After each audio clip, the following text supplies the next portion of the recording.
Donc, bonjour les cuistots et bienvenue dans la première capsule de Cuisine du monde ici par les fourchettes. Mon nom est Madeleine Lemire et mon invité aujourd'hui est le conjoint de ma sœur, Samuel Plante, qui vient nous parler de ses racines suédoises. Samuel a 27 ans. Il est ingénieur en génie civil à Montréal et il a gracieusement accepté de venir nous partager sa culture et ses bonnes recettes. Bonjour Samuel. Bonjour, bonjour.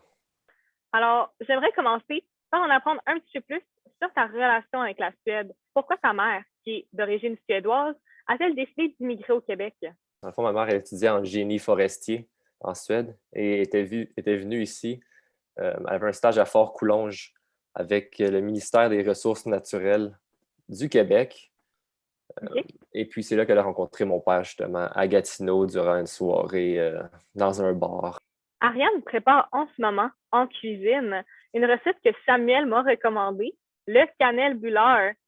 Alors, j'aimerais que tu me parles un peu de cette recette, si tu veux bien. Alors, premièrement, est-ce que tu pourrais nous décrire rapidement en quoi consiste un cannelle bulleur? Donc, ça le dit un peu dans le mot cannelle, cannelle. Et bulleur, ça veut dire brioche. Fait que c'est une brioche à la cannelle.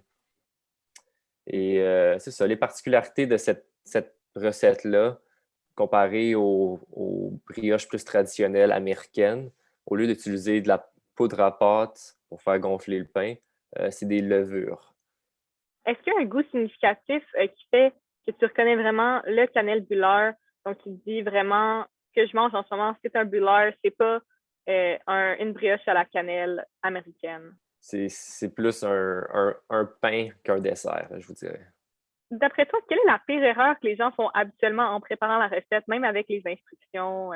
La levure, il faut vraiment faire attention parce que si la température de ton lait est trop chaude, tu vas tuer la levure. Si la température est trop froide, la levure va pas va pas s'activer.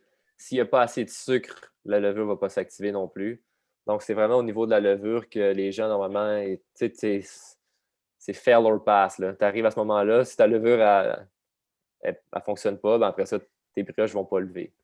Le jour national du cannelle bulleur est célébré chaque année le 4 octobre en Suède depuis 1999. Samuel, pourquoi est-ce que cette recette est si importante dans la culture suédoise? Je te dirais que le cannelle-bulleur est à la Suède, ce que le croissant est à la France. Salut, moi c'est Ariane, la cuisinière de l'équipe des fourchettes. Aujourd'hui, je me mets au défi de préparer les cannelbullar suédois de Samuel Plante. Mais ne vous inquiétez pas, j'ai déjà préparé la recette une fois chez moi pour éviter de tout brûler la cuisine aujourd'hui avec vous. Pour commencer, je mesure une tasse de lait que je laisse tiédir un petit peu. Ensuite, je fais fondre un tiers de tasse de beurre que j'incorpore à mon lait. Je teste le mélange avec mon doigt. Il ne doit pas y avoir de distinction entre mon doigt et le liquide. Myriam, notre fourchette scientifique, vous expliquera pourquoi tantôt. Ensuite, j'ajoute la moitié d'un sachet de levure traditionnelle ou une cuillère à thé et un quart de levure. Maintenant, je m'attaque aux ingrédients secs de la recette. Je commence par mesurer 3 tasses de farine, une cuillère à thé de sel et une cuillère à soupe de sucre. J'ai mélangé mes ingrédients secs à mes ingrédients mouillés. Donc là, je vais faire un petit peu de magie avec mes doigts et je vais aller pétrir ça avec mes mains. Moi, sincèrement, je trouve que ça va mieux à l'extérieur du bol. Donc, je vais salir un peu mon plan de travail. Pour l'instant, ça ressemble à tout sauf à une pâte. Ça va tout s'effilocher, ça se collera pas ensemble, mais n'abandonnez pas. Continuez à mélanger le tout et au bout de 5 à 10 minutes, vous allez voir que vous allez obtenir une belle pâte. Il faut arrêter quand la pâte est reluisante, mais non pas collante. Alors, Samuel, en cuisine, il serait prêt à nous montrer une étape de ces fameux cannelle bullard. Alors, si vous êtes prêtes, les filles, on serait prêt à voir où est-ce que vous êtes rendues. Oui, en fait, on vient de terminer la première pâte pour faire la levée du cannelle bullard. Donc, ça ressemble à ça. Wow! C'est une superbe pâte que vous avez faite là, les filles. Écoutez, là, maintenant, pour l'étape de la levée, vous allez pouvoir la recouvrir et de la mettre dans un espace humide et chaud. Mais cependant, avant de faire ça, je vois qu'elle est un peu fissurée, votre pâte. Fait que si j'ai un conseil à vous donner, c'est de continuer à la travailler jusqu'à ce qu'elle soit bien lisse. Donc, OK, pour un peu la travailler, il faut mettre de l'huile de bras, là. OK, ça marche. Bien, merci beaucoup, Samuel. À tantôt. À tantôt. Donc là, j'ai mis un petit peu d'huile de coude sur ma pâte et j'ai bien terminé de la pétrir. Maintenant, c'est l'heure de faire ma première levée. Pour ma première levée, je vais avoir besoin de faire certaines étapes très précises. Myriam, notre scientifique, vous expliquera pourquoi tantôt. Donc, j'humidifie un torchon avec de l'eau. Juste assez comme ça fera l'affaire. Ensuite, je les dépose sur ma pâte. Maintenant, c'est là que ça devient intéressant. Je vais aller mettre mon bol dans un four, mais un four pas allumé, pas chauffé non plus, juste à l'intérieur du four. Et je vais faire bouillir l'équivalent d'environ une tasse d'eau que je vais mettre dans un bol ou une tasse selon vos préférences. Et je vais aller aussi glisser ça dans mon four. Ensuite, j'allume la lumière, je ferme et le tour est joué. Donc, pendant que je suis en train de faire ma première levée, je vais préparer ma garniture à l'intérieur de mes petits cannelle brûleurs. Donc, j'ai besoin d'une demi-tasse de sucre, un tiers de tasse de beurre et 2 cuillères à soupe de cannelle moulue.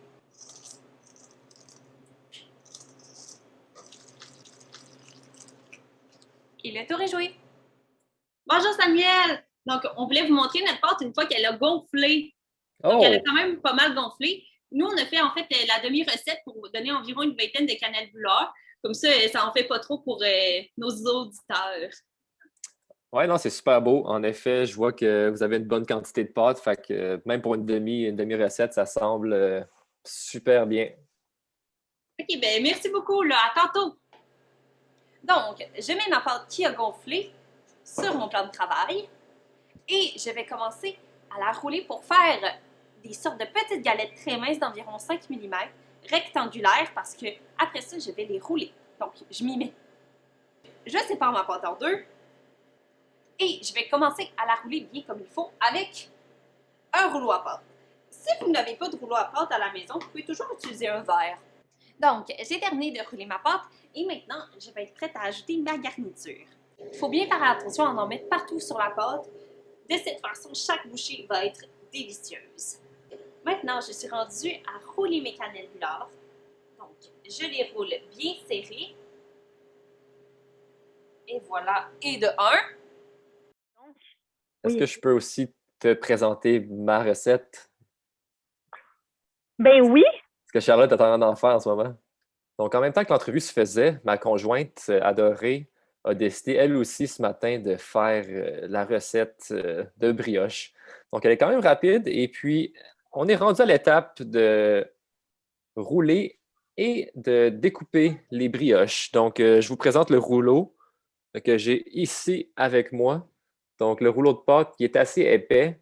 On voit déjà que ça a gonflé, fait que ça fait quand même des gros rouleaux. Normalement, ils sont un peu moins épais que ça, mais je suis vraiment surpris par l'épaisseur de ce rouleau-là. Donc, c'est plaisant de le voir aussi de notre côté, de notre point de vue. Je me suis muni d'une planche à découper et maintenant, je vais couper mes cannelles brûleurs d'une largeur d'environ 1 à 2 cm. Je dispose mes cannelles brûleurs sur ma plaque. Faites attention à toujours laisser un petit espace entre chaque pour éviter qu'il ne se colle lors de la cuisson et lors de la levée. Donc, de notre côté, en cuisine, il y a aussi des progrès. En effet, comme vous pouvez voir aussi, j'ai la plaque de cuisson avec les brûleurs qui ont été recouverts. Donc, ils sont dans le four depuis environ 30 minutes avec une tasse d'eau bouillante et avec la lumière du four allumée pour qu'il y ait de la chaleur et de l'humidité.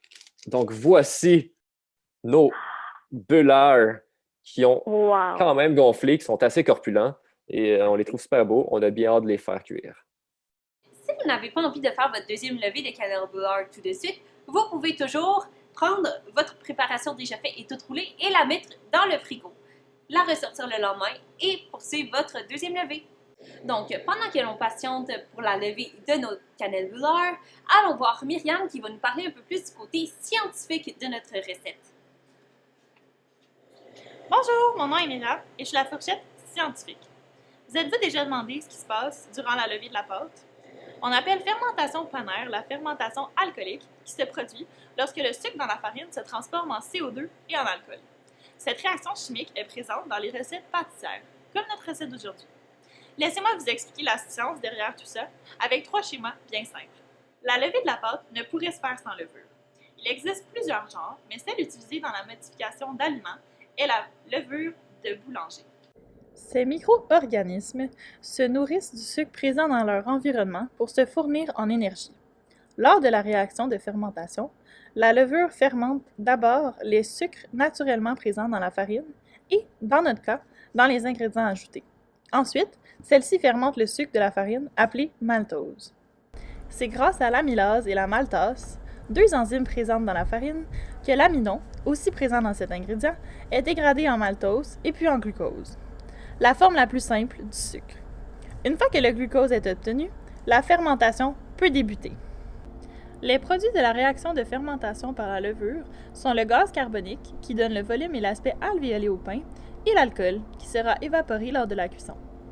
La dernière phase se produit lors de la cuisson, où la fermentation est activée par la chaleur et se termine ainsi.